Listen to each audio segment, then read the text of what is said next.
Hello everyone, today I am going to continue our MCQ series which is based on famous English poet John Milton. This is part 6 of our Super MCQ series. If you are new to our YouTube channel, please subscribe and also press bell icon. This video is very important for exam point of view, so without delay, let's start. MCQ number 161 is, which text of Milton does the following line appear in? Thou canst not touch the freedom of my mind। ये जो line है पूछा गया है Milton के किस text में यानी किस वर्क में आई है। Read the options please. What will be answer? Correct answer जो है वो है ऑप्शन नंबर बी। ये लाइन आई है वर्क कॉमस में।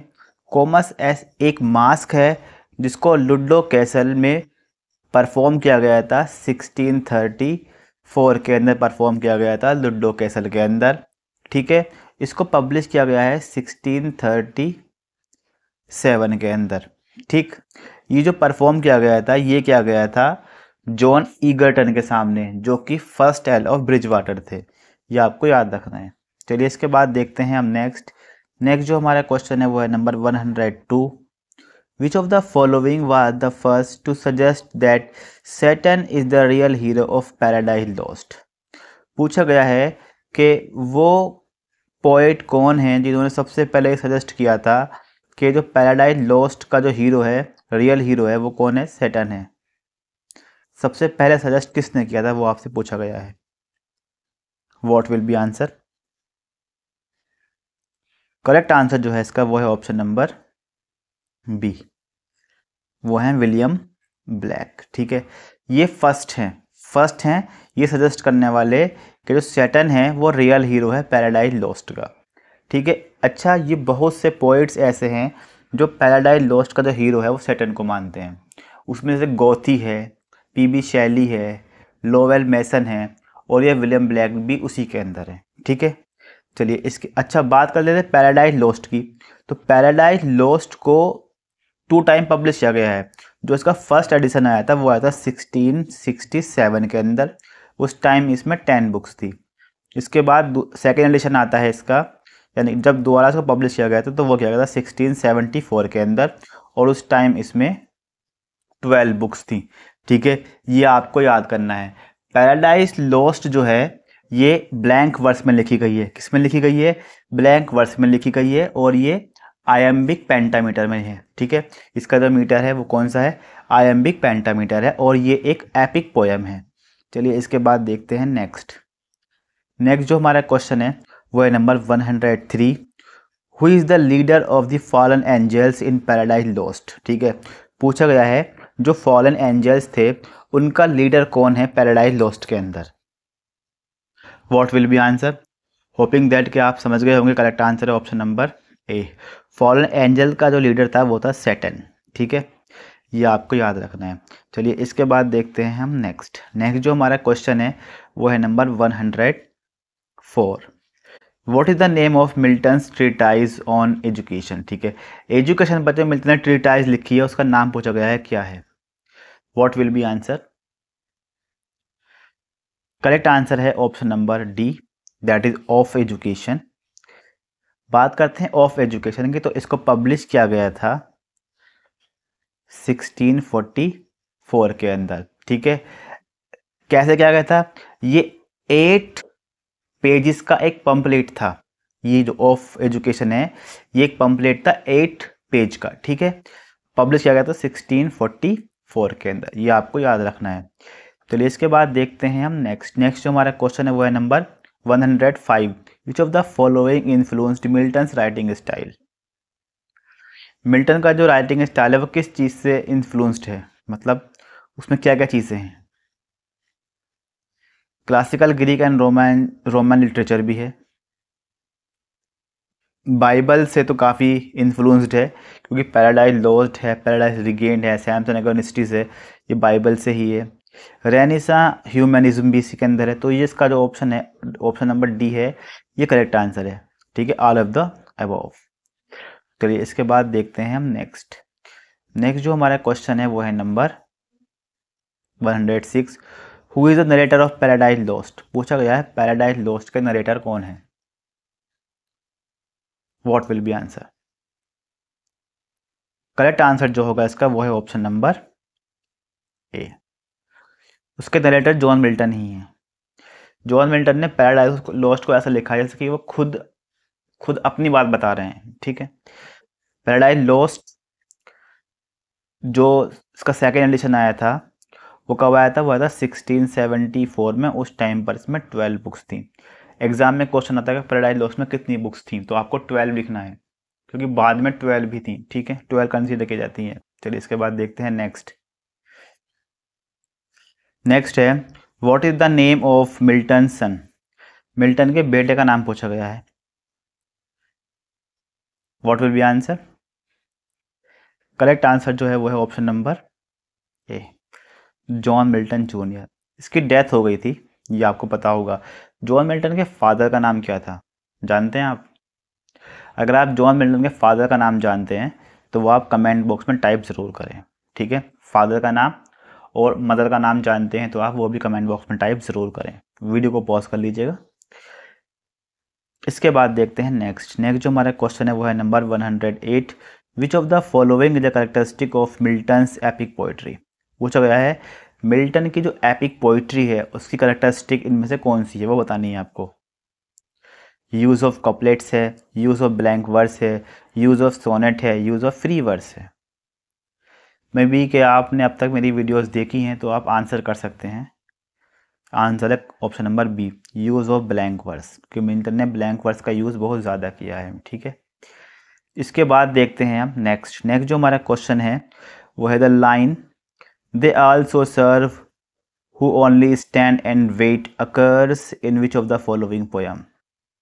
लाइन है ये वाली, ये यहाँ तक, they also serve who only stand and wait, ये पूछा गया है किस पोयम के अंदर आई है। They also serve who only stand and wait ये आई है,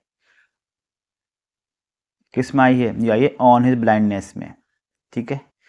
ये आई है ऑन हिज ब्लाइंडनेस के अंदर, जिसको लिखा है किसने? जॉन मिल्टन ने। चलिए ऑन हिज ब्लाइंडनेस से ये एक इम्पोर्टेंट सोनेट है, ये एक क्या है ये बहुत इंपॉर्टेंट सोनेट है। इसको सोनेट नंबर 19 कहा गया है। क्या कहा गया है? सोनेट नंबर 19, ठीक। अब इसमें कुछ इंपॉर्टेंट बातें कर लेते हैं। इसको जब ये मिल्टन कंप्लीटली ब्लाइंड हो गए थे 1652 के अंदर, तो कुछ का तो मानना है कि ये 1652 में लिखा गया है और कुछ लोग कंसिडर करते हैं कि ये 1655 में लिखा गया है। अभी लिखने की डेट परमानेंटली श्योर नहीं है, ठीक है। लेकिन जो पब्लिश किया गया है इसको 1673 के अंदर, ये डेट जो है कंप्लीटली श्योर है, ठीक है। सोनेट नंबर 19 कहा गया है इसको। ये लिखा गया है पेट्रार्कन सोनेट के अंदर। किसमें लिखा गया है? पेट्रार्कन सोनेट में या इटालियन सोनेट में। पेट्रार्कन सोनेट दो पार्ट में डिवाइड होता है, एक होता है ऑक्टेव, ठीक है। दूसरा आप समझ गए होंगे सेस्टेट। ऑक्टेव होता है कितने लाइन का? 8 लाइन्स का, और सेस्टेट होता है 6 लाइन का। इसकी राइमिंग स्कीम क्या है? राइमिंग स्कीम है A B B A B B A, ये हो गई है 8 लाइन, ठीक है। इसको कहते हैं ऑक्टेव। और सेस्टेट है सी डी ई, ये हो गई है 6 लाइन, ये हो गया है सेस्टेट, ठीक है। इसको जो लिखा गया है, इसका मीटर कौन सा है? मीटर है आयम्बिक पेंटामीटर। अगर आप इसके नोट्स बना रहे हैं हाथों हाथ तो वो बेस्ट रहेगा, ठीक है। नोट्स बना लीजिए क्योंकि मैं मैक्सिमम डिटेल्स प्रोवाइड करा देता हूँ एमसीक्यूज की, ठीक। Which of the following forms the Saturn not take in Paradise Lost. Paradise Lost के अंदर सैटर्न जो है वो कई सारी फॉर्म्स को लेता है, मतलब कई सारे रूप बदलता है वो। तो पूछा गया है इनमें से कौन सी वो फॉर्म है जो पैराडाइज लॉस्ट में सैटर्न ने नहीं ली है। What will be answer? Correct answer जो होगा इसका वो होगा ऑप्शन नंबर डी। क्या है वो? आउल। यानी कि उसने आउल की फॉर्म जो है नहीं ली, तो उसने स्नेक की ली है, चेरप की ली है, कॉर्मोरेंट की ली है। और कौन सी ली है?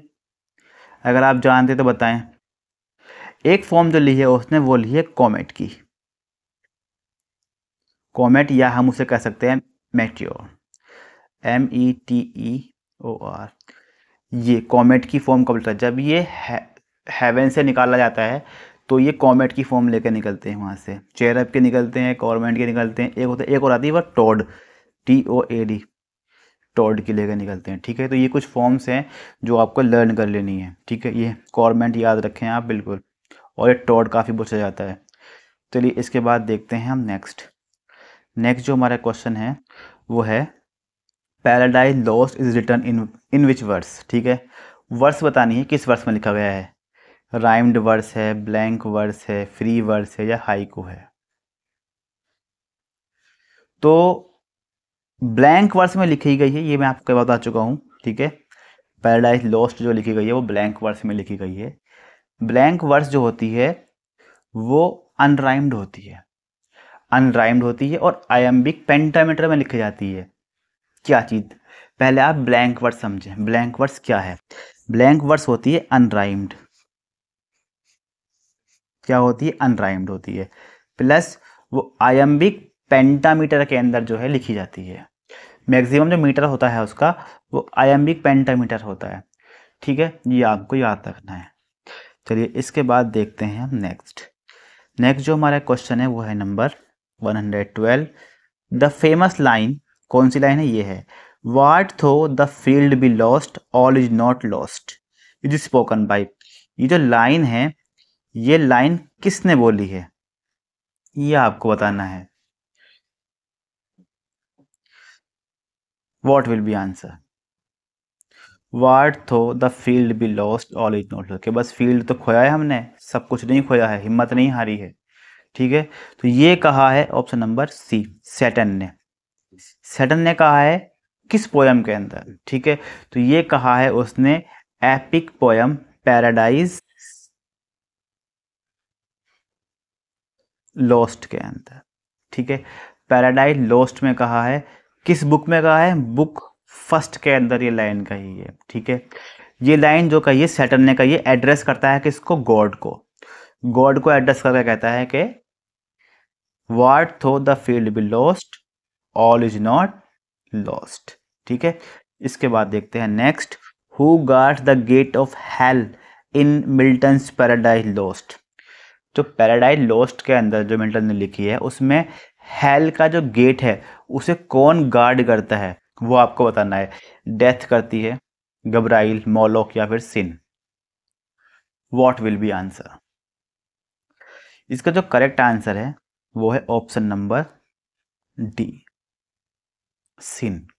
ठीक है, अब सिन कौन है, ये सैटर्न्स डॉटर है, क्या है, सैटर्न्स की डॉटर है।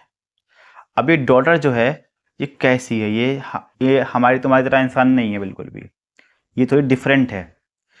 ये जो इसका जो कमर है ना, वेस्ट जो होती है उससे जो ऊपर है उसमें ये एक वुमन है, औरत है, एक लेडी है, और जो कमर से नीचे का इसका एरिया है, हिस्सा है, ये वो स्नेक है वहाँ से।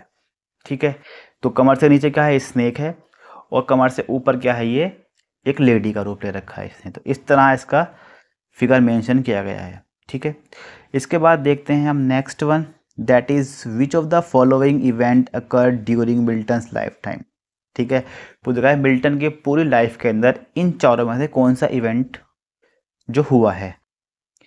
इंग्लिश सिविल वार हुआ है, रेस्टोरेशन ऑफ मोनार्की हुई है, रेस्टोरेशन ऑफ मोनार्की बताया वो कब हुई थी, वो हुई थी 1660 के अंदर, और जो चार्ल्स सेकंड है वो दोबारा गद्दी पर बैठ गया था। जब वो गद्दी पर बैठा 1660 के अंदर तो मोनार्की रिस्टोर हो गई थी। चार्ल्स फर्स्ट से पहले जो किंग थे ना वो थे चार्ल्स सेकंड से पहले थे वो थे चार्ल्स फर्स्ट। उनको एक्सिक्यूट कर दिया गया था, और उसके बाद जो ओलिवर क्रोमवेल है वो थ्रोन पर बैठ गया था। ठीक है, गद्दी पर बैठ गया था, तो वहाँ का वो लॉर्ड प्रोटेक्टर बन गया था। ठीक, प्रोटेक्टरेटशिप शुरू हो गई थी। तो रिस्टोर होती है मोनार्की चार्ल्स सेकंड से। The great fire in London ये भी हुआ था। तो करेक्ट आंसर जो है वो option number D, all of the above. ये क्लियर हो गया आपको। चलिए इसके बाद देखते हैं हम next. Which of the following is mismatched with reference to John Milton work. John Milton के वर्क से कौन सा मिसमैच है वो आपको बताना है। ऑफ एजुकेशन 1644 में, ये बिल्कुल ठीक है।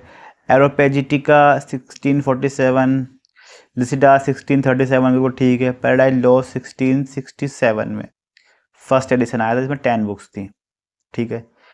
तो डाउटफुल जो है वो ये एरोपेजिटिका है, क्योंकि ये जो आया था ये था 1644 के अंदर, ठीक है। तो ये गलत है, जो ऑप्शन नंबर बी है हमारा ये गलत है। तो इसके बाद देखते हैं हम नेक्स्ट जो हमारा क्वेश्चन है वो है number 116। John Milton begins paradise lost book first with. Paradise Lost जो जॉन मिल्टन ने लिखी है उसकी फर्स्ट बुक जो शुरू करता है वो किस चीज़ से शुरू करता है? लैमेंट से, इन्वोकेशन से, सोलिलोकी से या रिफ्रेन से? What will be answer? Correct answer जो होगा वो उसका ऑप्शन नंबर बी, शुरू करता है इन्वोकेशन से जॉन मिल्टन। फ्रेंड्स आप हमें ये बताइए पैराडाइज लॉस्ट का सेकेंड एडिशन जॉन मिल्टन ने पब्लिश कराया था वो कब कराया था, यानी कि दूसरी बार जो उसको पब्लिश किया गया था वो कब करा था, वो आप बताइए कमेंट बॉक्स में। वीडियो को पॉज करके उसका आंसर जरूर दीजिए, ठीक है। इसके बाद देखते हैं हम 117। By what age had Milton become totally blind. किस एज में जॉन मिल्टन जो है कंप्लीटली ब्लाइंड हो गए थे वो आपको बताना है। 117। तो करेक्ट आंसर जो है इसका वो है ऑप्शन नंबर सी, 44, ठीक है। 44 की एज में ही कंप्लीटली ब्लाइंड हो गए थे। इनका जन्म हुआ था वो था 1608 के अंदर, और 44 अगर हम इसमें जोड़ते हैं तो कितना जाएगा? 2 5 6 1 15 1652, सॉरी 1652 में कंप्लीटली ब्लाइंड हो चुके थे, ठीक। कहीं कहीं आपको 43 भी दिखाई पड़ जाएगा, लेकिन सन वो यही लिख के दिखाएंगे आपको, ठीक है। मंथ्स वगैरह का चक्कर हो जाएगा थोड़ा बहुत उसके अंदर। आप हमें ये बताइए कि जो 1652 जो ईयर है, 1652 जो ईयर है ये जॉन मिल्टन के लिए एक डिजास्टरस ईयर साबित हुआ है। इसमें बहुत से लोगों की डेथ हुई है, ठीक है।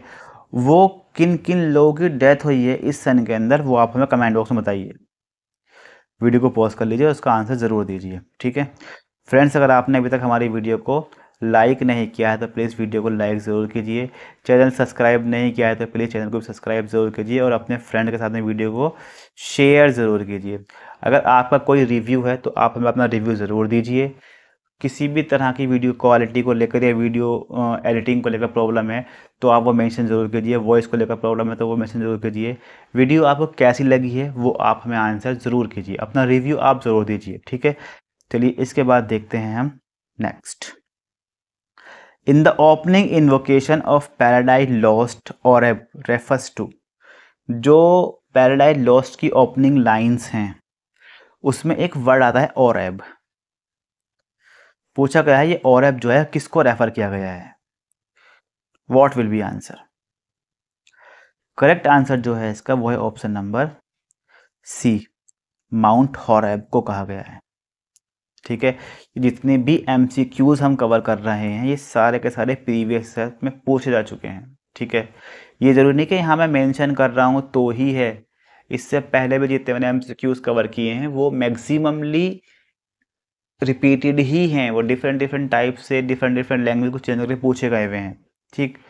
तो आप एक भी एमसीक्यू को स्किप ना करें, ध्यान से नोट्स बना लें इनके, बहुत इंपॉर्टेंट एमसीक्यूज हैं ये। नेक्स्ट पर डिस्कस करते हैं। What was the name of political party that Milton supported. उस पॉलिटिकल पार्टी को पूछा गया जिसको मिल्टन ने सपोर्ट किया था। What will be correct answer? Correct answer will be option number B, ये है पार्लियामेंटेरियन, ठीक है। इसको लर्न कर लें, नोट कर लें कहीं भी। इसके बाद नेक्स्ट देखते हैं। When was paradise lost completed by John Milton. हाँ ये बताइए आप, जॉन मिल्टन ने पैराडाइज लॉस्ट को कंप्लीट कब किया था? What will be answer?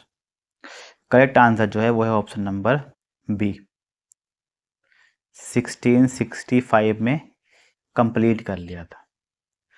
Start कब किया था, ये अगर आप जानते हैं तो हमें कमेंट बॉक्स में ज़रूर बताएं कि ये कब किया था। ठीक है, कब स्टार्ट की थी जॉन मिल्टन ने पैराडाइज लॉस्ट को लिखना। नेक्स्ट क्वेश्चन में उसका मैं आंसर दे रहा हूँ, इतने आप अगर जानते हैं तो उसको टाइप ज़रूर कीजिए प्लीज़। इसके बाद देखते हैं नेक्स्ट जो हमारा क्वेश्चन है वो 121 है। Which of the following was a major influence on Milton's political views. पूछा गया है इन सब में से किसका मिल्टन के जो पॉलिटिकल व्यूज है उस पर इन्फ्लुएंस था। क्लासिकल रिपब्लिकनिज्म है, क्रिश्चियन थियोलॉजी है, या रेनेसा ह्यूमैनिज्म है, ऑल ऑफ द अबोव है। तो करेक्ट आंसर तो इसका यही है, option number D, all of the above. अभी हमने क्वेश्चन नंबर 120 में एक क्वेश्चन पूछा था आपसे, पूछा गया था कि पैराडाइज लॉस्ट को जॉन मिल्टन ने स्टार्ट कब किया था। तो उसको जो स्टार्ट किया था लिखना, वो क्या था 1658 के अंदर। ठीक है, ये आप याद रख लीजिएगा, 1658 में लिखना स्टार्ट किया था। इसके बाद देते हैं next one, who was the Lord Protector of England during Milton's life time. ये मैं कई बार आपको बता चुका हूँ, लॉर्ड प्रोटेक्टर कौन था, और मैंने अभी आपको बताया भी था। होपिंग दैट आपने वो सुना होगा कम ध्यान से, उसको आप कमेंट बॉक्स में टाइप कर दीजिए। लॉर्ड प्रोटेक्टर कौन था वो कमेंट बॉक्स में टाइप ज़रूर कीजिए। ठीक है, इसके बाद देखते हैं हम next one is who disapproved of John Milton Lycidas for its inherent improbability। किसने डिसअप्रूव कर दिया था जॉन मिल्टन के लिसिडास को इसकी इनहेरेंट इम्प्रोबेबिलिटी की वजह से। तो जो 123 का आंसर है वो है option number A, that is Samuel Johnson. Okay, चलिए इसके बाद देखते हैं नेक्स्ट जो हमारा क्वेश्चन है वो है number 124। What was the name of the treaty that ended the first English Civil War? उस ट्रीटी का नाम पूछा गया है जिसकी वजह से फर्स्ट इंग्लिश सिविल वॉर जो हुआ था वो एंड हो गया था। वो कौन सी ट्रीटी है, उसका जो करेक्ट आंसर जो होगा वो होगा option number C, Treaty of Newport. Treaty of Newport, ठीक है, इसको आप याद रख लीजिए, ये काफ़ी इंपॉर्टेंट है। ये पूछा भी गया है, कब पूछा गया है, आरपीएससी 2000 पीजीटी 2016 के अंदर पूछा गया है। ठीक है, question number 125, who is the antagonist of Samson Agonistes. Samson Agonistes के अंदर एंटागोनिस्ट कौन है। तो जो करेक्ट आंसर है इसका वो है ऑप्शन नंबर डी, पैलेस्टाइन्स हैं। पैलेस्टाइन्स हैं, ठीक है, ये आप याद रख लीजिएगा।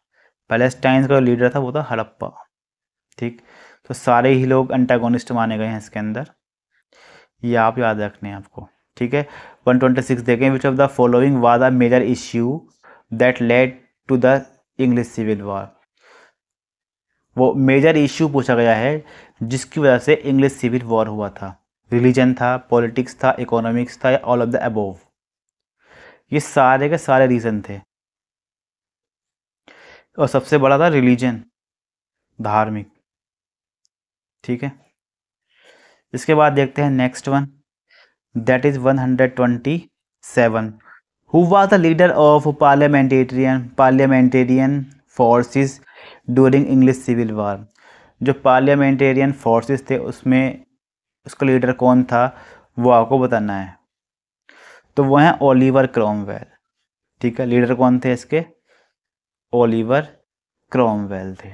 चलिए इसके बाद देखते हैं नेक्स्ट जो हमारा क्वेश्चन है वो है which poet influence Keats the fall of Hyperion, जो कि आई है 1819 के अंदर। ये भी पूछा गया है। द फॉल ऑफ हाइपेरियन जो जॉन कीट्स की है वो किससे इन्फ्लुएंस्ड थी। तो वो जॉन मिल्टन से इन्फ्लुएंस थे। द फॉल ऑफ मैन से। ठीक है, तो पैराडाइज लॉस्ट जो है उससे ये इन्फ्लुएंस थी। चलिए इसके बाद देखते हैं next, what was the name of the group of religious radicals who supported Milton's view. Milton's के अपने व्यूज़ थे, ठीक है, उसको सपोर्ट करने वाले ग्रुप का नाम पूछा गया है। प्यूरिटन्स थे, प्यूरिटन्स तो खुद जॉन मिल्टन थे, खैर कौन थे बताइए। करेक्ट आंसर है वो है ऑप्शन नंबर सी, इंडिपेंडेंट्स जो ग्रुप था वो लोग इसके मिल्टन के व्यूज़ को सपोर्ट करते थे। ठीक है, इसके बाद देखते हैं नेक्स्ट, वो है 130। Milton was the devil's party without knowing it, who made the above statement.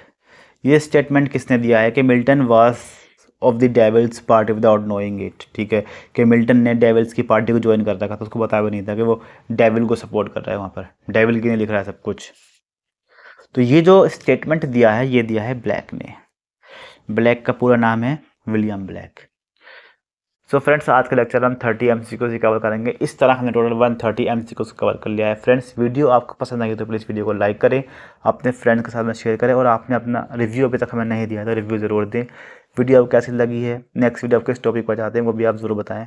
Video को एंड तक देखने के लिए थैंक यू सो मच। अपना ध्यान रखिए, मिलते हैं आपसे नेक्स्ट वीडियो में।